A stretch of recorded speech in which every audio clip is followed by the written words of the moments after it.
အောင်မဲမင်္ဂလာပါဗျကျွန်တော်ဒီနေ့ share ပေးခြင်းတဲ့အကြောင်းလေးကတော့ဒီဖုန်းသုံးလာပြီးကြာလာပြီးဆိုရင်ကျွန်တော်တို့ကကိုယ့်ရဲ့ဖုန်းကလစ်လာမယ်ထစ်လာမယ်သုံးရတာအဆင်မပြေတော့ဘူးအဝင်ထွက်တဲ့နှင်းလာမယ်ဒါတွေကိုကြုံကြမှာဖြစ်ပါတယ်ဂိမ်းတွေပါတွေဆိုရင်လေကျွန်တော်တို့ကဘလို့မှအဆင်မပြေတော့ဘူးပေါ့နော်ဖုန်းကတအားကိုလစ်နေမယ်ထစ်နေမယ်ဒီလိုမျိုးဖြစ်နေပြီဆိုရင်ကျွန်တော်ဒီနေ့ပြောပြမယ်ဖုန်းတစ်လုံးကိုထစ်မလာအောင်လစ်မလာအောင်နှိပ်ကွေးမှုတွေမရှိအောင်ပေါ့နော်မြင်မြင်စင်စင်လေးဝင်းလုံးကလိုမျိုးအသက်အတိုင်းပဲကျွန်တော်တို့ကအသုံးပြုလို့ရအောင်အဲ့လိုမျိုးနေလင်းလေးတွေကိုကျွန်တော်ဒီနေ့တင်ဆက်ပေးတော့မှာပဲဖြစ်ပါတယ်ဗျဟုတ်ကဲ့ပါဒါဆိုရင်ဒီအကြောင်းအရာလေးကိုကျွန်တော်တို့ဆက်လိုက်ကြအောင်ပါဗျကဲဒါဆိုရင်ပထမဆုံးအနေနဲ့ကတော့ setting လေးတွေကိုဝင်ပြီးတော့ကျွန်တော်တို့က setting လေးကိုရှင်းညစ်ပြရမှာဖြစ်ပါတယ်ဒါဆိုရင်ကျွန်တော်ကအရင်ဆုံး setting လေးတွေကိုကျွန်တော်ဝင်လိုက်ပါမယ်နော်ဒီထင်းလေးကိုကျွန်တော်ရှင်းဝင်လိုက်ပါမယ်ကဲ setting လေးကိုရောက်ပြီဆိုရင်ကျွန်တော်တို့က developer option ဆိုတာကိုယူရမှာဖြစ်ပါတယ်ကဲကျွန်တော်ကတော့ကျွန်တော်ရဲ့ဖုန်းထဲမှာ developer option ကိုကျွန်တော်ရှာလိုက်ပါမယ်developer option ကလည်းကျွန်တော်ရဲ့ဒီ additional setting ဒီမှာပြ additional setting ဒီကောင်လေးဒီအထက်မှာပဲရှိမှာပဲဒီအထက်မှာပဲရှိမှာပဲဒီသူရဲ့ဒီ developer option ဒီမှာ developer option ဒီကောင်လေးဒီကောင်ကတချို့ဖုန်းတွေမှာဆိုရင်ဗျာနော်ဒီ developer option ကကျွန်တော်တို့ပြောင်းနေတာကိုတွေ့ရမှာပဲဖြစ်ပါတယ်တခါမှလည်းအသုံးမပြုထားဘူးဆိုရင်ဒီ developer option ကိုကျွန်တော်ကဖွင့်ရမှာပဲဖြစ်ပါတယ်ကဲဒါဆိုရင်ကျွန်တော်ကဒီအထက်ကိုမဝင်မီမိတ်ဆွေရဲ့ဖုန်းမှာ developer option ကိုမတွေ့ဘူးဆိုရင်ပေါ့နော်ဒီပြင်ထွက်ပြီးတော့ကျွန်တော်ကဒီ my device ထက်ကိုဝင်လိုက်ပါဗျာဒီမှာ my device ဒီမှာပါနော် my device တချို့ဒီကျွန်တော်ဖုန်းကတော့ဒီ my device ဆိုတာကတော့ဒီ Xiaomi stable အလုံးမလို့ပေါ့နော်မိတ်ဆွေရဲ့ဖုန်းက Samsung ပဲဖြစ်ဖြစ် Oppo Vivo Tecno စသည်အဖြစ်ပေါ့နော်ဖုန်းမျိုးစားXiaomi ထဲမှာဆိုရင်လည်း stable မဟုတ်ဘဲနဲ့ဒီ global အလုံးတွေဆိုရင်တော့ about ဖုန်းဆိုတာထဲကိုဝင်ပြီးတော့အဲ့ဒီထဲမှာsoftware information အထက်ကဒီ bit number ကို connection နဲ့အထက်နှစ်ပြရမှာပဲဖြစ်ပါတယ်ကဲကျွန်တော်ကတော့ဒီ my device ထဲကိုဝင်ပြီးတော့မိတ်ဆွေဖုန်းက mi stable အလုံးဆိုရင်ပေါ့နော်my device ထဲကိုဝင်ပြီးတော့အဲ့ဒီမှာ OSPAT ထက်ကဒီ MIUI version ဒီမှာတွေ့ပါတယ်နော် MIUI version ဒီကောင်လေးကိုဒီ MIUI version ကိုဒီ connection အထက်စတိုက်တောက်ပြရမှာဖြစ်ပါတယ်နော် connection တက်နေလို့တော့မရဘူးဗျ connection ထက်ပို့လို့ရတယ်ဒီအဲ့လိုမျိုးဒီ download option ကိုပေါ်ဖို့အတွက် connection နဲ့အထက်စတိုက်နှိုက်ပြရမှာပဲဖြစ်ပါတယ်ဒါကတော့ဒီ mi stable အလုံးတွေမှာပေါ့နော်mi stable အလုံးတွေမှာ developer option ပေါ်တဲ့နေ့ကိုကျွန်တော်ပြောပြခဲ့တာပဲဖြစ်ပါတယ်ဗျကဲဒါဆိုရင်ကျွန်တော်ဖုန်းမှာတော့ developer option ကတခါလေးရွေးပြီးသားမို့လို့ကျွန်တော်ပြင်ထွက်လိုက်ပါမယ်တကယ်လို့မျိုးတကယ်ချင်းက Samsung ဖုန်းနဲ့ဆိုရင်တော့ဒီအပေါက်ဖုန်းတွေကိုဝင်ပြီးတော့အဲ့ဒီထဲမှာsoftware information တွေကပေါ့နော် software information တွေကဒီ bit number ကိုconnection နဲ့အထက်စတိုင်း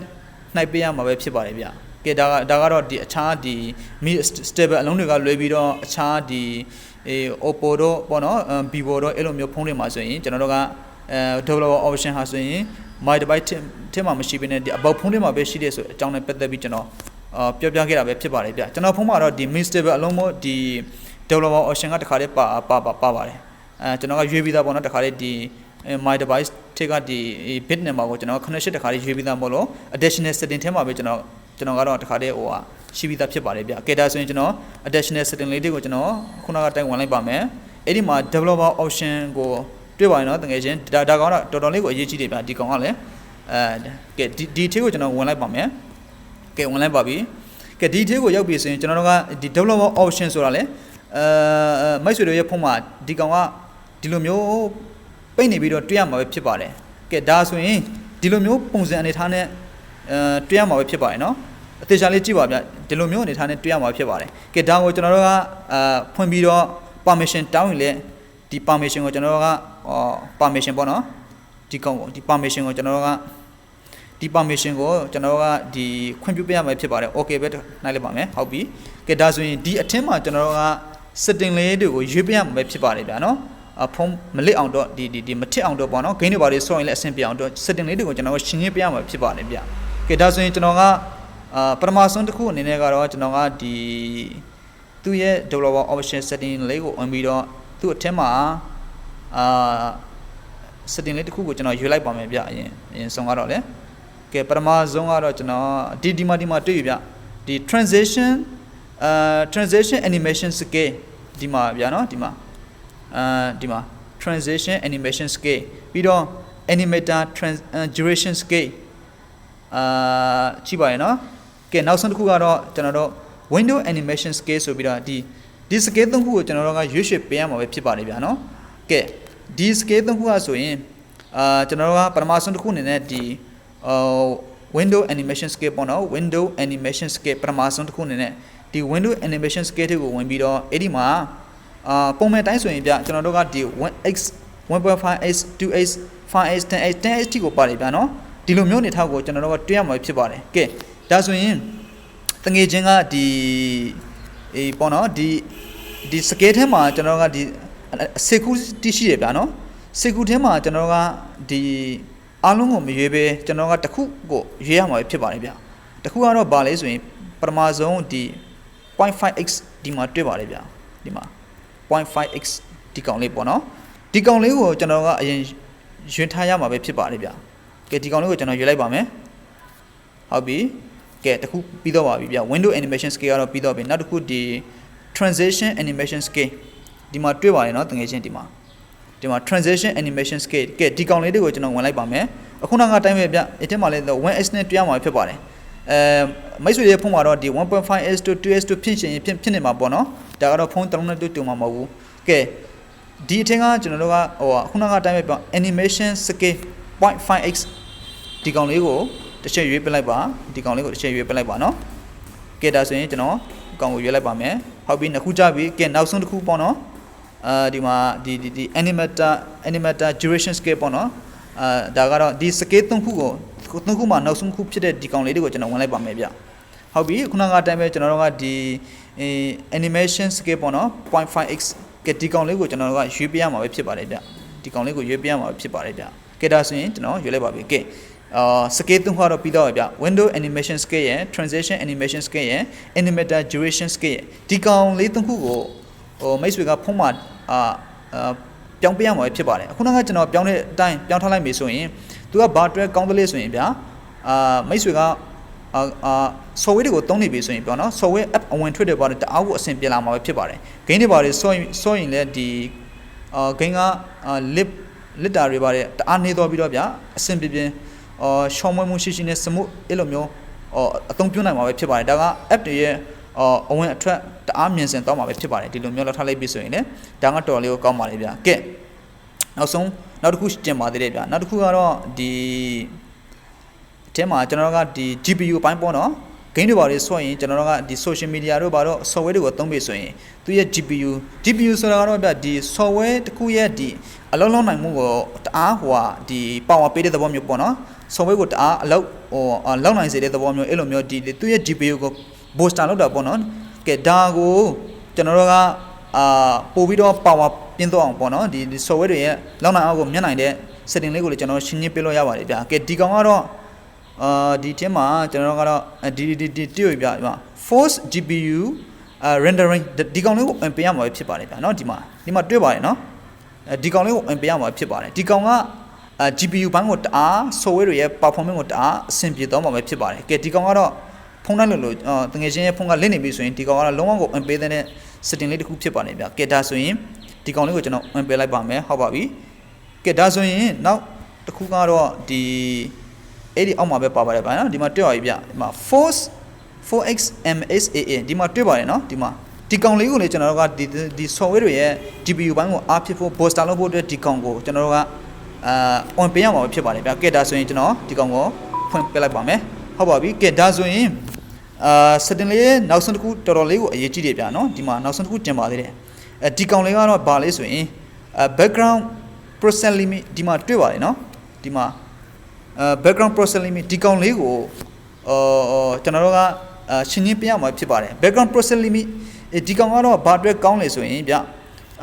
ဒီကောင်လေးကိုအင်ထားမယ်ဆိုရင်ဗျမိတ်ဆွေကဖုန်းကိုသုံးမယ်လို့ဖုန်းကိုစားကောက်ကန်နေတဲ့အချိန်မှာapp တစ်ခုကိုဝင်နေပြီဆိုရင်အဲ့ဒီ app မှာပဲအလုပ်လုပ်တာပေါ့နော်အခြား app တွေကဒီ background မှာ automatic သူကအလုပ်မလုပ်တော့ဘူးအဲ့လိုမျိုးbattery စားတာလည်းတအားတက်တာပြီးတော့ဗျာဒီပြောမယ်ဆိုရင်ဗျာ software တွေကိုလည်းသူကဒီ ပြောမယ်ဆိုရင်ထင်းချင်းပေးတဲ့သဘောမျိုးပေါ့နော် background မှာသူကအလုံးမလုံးတော့ဘူးဒါဆိုရင်ကိုသုံးနေတဲ့အတစ်ခုပေါ်မှာပဲသူကဟိုဟာ software တွေရဲ့ rank စားတော့မှာပဲကဲဒါဆိုရင်ဖုန်းကတအားကိုတွက်လာမှာပဲဖြစ်ပါတယ်ဗျာဒီလိုမျိုးပဲကဲဒါဆိုရင်ဒီကောင်လေးတွေကိုကျွန်တော်တို့ကဝင်ပေးရမှာပဲဖြစ်ပါတယ်ကဲဝင်လိုက်ပြီဆိုရင်ပုံမှန်တိုင်းဆိုရင်ဗျာ standard limit ဆိုတာကိုတကယ်ကျွန်တော်ကတွေ့ရမှာပဲဖြစ်ပါတယ်ကဲဒီထဲမှာကျွန်တော်တို့ကအောက်မှာပါတဲ့ no process no background process ဆိုတာဒီမှာတွေ့ပါတယ်နော်ဒီမှာ no background process ဒီကောင်လေးကိုရွေးထားမယ်ဆိုရင်ဒီကောင်လေးကိုရွေးထားလိုက်မယ်ဆိုရင်ဗျာဒီ no background process ကိုရွေးထားလိုက်မယ်ဆိုရင်သူကဘာအတွက်ကောင်းတယ်လဲဆိုရင်အခုနကကျွန်တော်ပြောခဲ့တဲ့အတိုင်းပဲပေါ့နော်software ကဒီကိုအသုံးပြုနေတဲ့ software တခုပေါ်မှာပဲသူက software ကအဲ့ဒီပေါ်မှာပဲသူအလုပ်လုပ်တော့မှာပဲဖြစ်ပါတယ်ကဲ multi test တမားတွေတော့ဒီနေရာမှာနည်းနည်းဟိုကတတိထားစီရှင်ပါတယ်ဗျာနော်တကယ်ချင်းကတကယ်လို့များဒီကောင်ကလည်းကိုကဥမာဗျာ Facebook မှာကိုကနေပြီး post တခုတင်နေဗျာpost ကလှိုင်းမကောင်းလို့ကြာနေဆိုရင်ကျွန်တော်အဲ့ဒီ post ကထွက်လိုက်မယ်ဆိုရင်ထွက်လိုက်ပြီးတော့ဗျာဒီYouTube ကိုတကယ်ချင်းကအသုံးပြုနေတယ်ဆိုရင်ပေါ့နော် Facebook မှာကိုတင်ခဲ့တဲ့ post ကအလုံးမလောက်တော့ဘူးအဲ့လိုမျိုးဒီကောင်ကပြင်ပြီးတော့အဲ့ဒီ Facebook ထဲကိုပြင်ပြီးတော့ဝင်တော့မှပဲပြင်ပြီးတော့ဝင်တော့မှပဲဘာဖြစ်ဝင်ပြီးတော့မှပဲသူကအဲ့ဒီ post ကိုpost ကအလုံးလောက်မှာပဲဖြစ်ပါတယ် post ကတင်လို့ရမှာပဲဖြစ်ပါတယ်ဆိုလိုတဲ့သဘောကဗျာကိုမတုံးတဲ့ app တခုဟာဆိုရင်ဘလို့မှသူက background မှာအလုံးမလုပ်ဘူးဒါကြောင့်ပဲဖြစ်ပါတယ်ဗျာနော် YouTube မှာဆိုရင်လည်းအဲ့လိုပဲတကယ်ချင်းကYouTube ကဟိုဟာ video တစ်ပုဒ်ကို download ဆွဲထားတယ်ပေါ့နော်အဲ့ဒီအချိန်မှာပဲတကယ်ချင်းက YouTube ကထွက်ပြီးတော့ဒီအခြား application တစ်ခုထဲကိုဝင်နေပြီဆိုရင် YouTube မှာသူက automatic ဒီ download ဆွဲတာက automatic ရေးသွားမှာပဲဖြစ်ပါတယ်ဒီလိုမျိုးဒါကတော့တော်တော်လေးကောင်းပါတယ်ဗျာနော်ကိုကဒါလေးကိုတည်ထားပြီဆိုရင်ဗျာလို့တလို့ရှင်းချင်းပြီးတော့အသုံးပြုလို့ရတယ်ပေါ့နော်ဒါကတော့မိုက်ဆွေကတော့ဒီ multi test တွေကိုတော်တော်သုံးတဲ့သူတည်းဆိုရင်တော့ဒါလေးကိုနည်းနည်းတည်ထားသင့်တယ်ဗျာနော်ဒီကောင်ကတော့လေဒီအခုနကကျွန်တော်ပြောခဲ့တဲ့အတိုင်းပဲဆိုရင်ဒီကောင်ကဘာအတွက်ကောင်းလဲဆိုရင်ဗျာနောက်ကမှာရှိတဲ့ background တွေမှာဒီ application တွေကသူ့ရဲ့ဒီ rain တို့ဘာတို့ပြီးတော့ power တို့ဘာတို့ကလုံးဝမစားပြီးတော့ဒီတအားကို battery တအားကိုတက်တာပြီးတော့ဗျာဖုန်းကိုလေတအားဟိုလစ်တာထစ်တာတို့ဒါမျိုးတွေကိုတအားကိုခြောင်ချသွားနိုင်မှာဖြစ်ပါတယ်ကဲဒါဆိုရင်မိတ်ဆွေရဲ့ဖုန်းဟာလေးပဲတအားကိုလစ်ပြီးတော့တအားကိုရှုံးမွေးပြီးတော့အသုံးပြုလာမှာပဲဖြစ်ပါတယ်ဗျာနော်ကဲဒါဆိုရင်ကျွန်တော်ကတော့ခုနကပြောခဲ့တဲ့အတိုင်းဒီ no background process ကိုပဲကျွန်တော်ယူလိုက်မှာပဲဖြစ်ပါတယ်ဗျာနော်ဟုတ်ကဲ့ဒါဆိုကျွန်တော်ရွေးလိုက်ပါပြီဗျာကဲဒါဆိုရင်ကျွန်တော်ပြောခဲ့တဲ့ setting လေးကတော့ဒီပထမတစ်ခုကတော့ဗျာဒီအခုနကအတိုင်း no background process limit ထဲမှာကျွန်တော်တို့ကဒီကောင် setting လေးကိုရှင်းရင်းခဲ့တယ်ပြီးတော့တခုပေါ့နော်ပြီးတော့ကျွန်တော်တို့ကဒီ force 4xmxaa ဒါလေးတခု setting လေးနှစ်ခုကြာပါပြီနော်နောက်တစ်ခုကတော့ force gpu rendering setting လေးသုံးခုကြာပါပြီဗျ setting လေးသုံးခုနောက်ဆုံးကတော့ဒီ window animation scale ရဲ့ transition animation scale ရဲ့ animator duration scale ရဲ့ဒီကောင်ကတော့သုံးခုပုံမှန်တခုပဲပေါ့နော်သူ့ထဲမှာပါတဲ့ဒီ setting လေးသုံးခုစလုံးကိုသူကအဲ့လိုမျိုးပုံစံအတိုင်းဒီကထင်းချင်းပြရမှာဖြစ်ပါတယ်ကဲဒါဆိုရင်setting လေး၄ခုကြာမှာပေါ့နော်ဒီ၄ခုကိုဖွင့်ထားပြီးဆိုရင်ရှင်းချင်းပြီးတော့ဆိုရင်မိတ်ဆွေကဖုန်းသုံးပြရတာတအားကိုအဆင်ပြေတော့မှာပဲဖြစ်ပါတယ်ဗျာနော်ဖုန်းလေးအသက်ဝေစံမလို့တော့ဘူးဗျာကို့မှာရှိနေတဲ့ဖုန်းလေးပဲအဆင်ပြေနေ gain တွေတအားဆွနိုင်ပြီးတော့ app တွေအဝင်ထက်တအားရှုံးမွေးပြီးတော့ဗျာအဆင်ပြေသလိုလေးကိုကအသုံးပြုလို့ရမှာပဲဖြစ်ပါတယ်ဗျာကဲအားလုံးအဆင်ပြေမယ်လို့ထင်ပါတယ်ဗျာတကယ်လို့အသုံးပြုရတာအဆင်မပြေဘူးဆိုရင်ကျွန်တော် comment မှာလာပြီးတော့မေးမြန်းနိုင်ပါတယ်ဗျာအားလုံးကိုကျေးဇူးတင်ပါတယ်ဗျာနော်ဟုတ်ကဲ့ပါ